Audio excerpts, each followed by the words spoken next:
விரும்பியது இந்நேரம் கிடைக்கிற போது ஒரு ஏக்கம் நெஞ்சில் ஏது?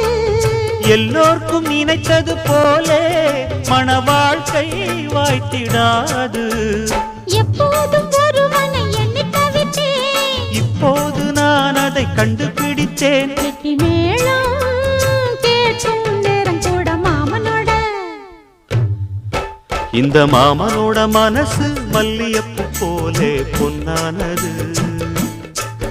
இந்த வண்ணமயில் அதனால் எண்ணியது போலே பூச்சூடுது. புத்தால கொடுமையும் கூடி வருது, சந்தோஷ நினப்பொரு கோடி வருது. சொல்ல வார்த்தை ஏதும் இல்லை மாமனோட. இந்த மாமனோட மனசு மல்லியப்பு போலே பொன்னான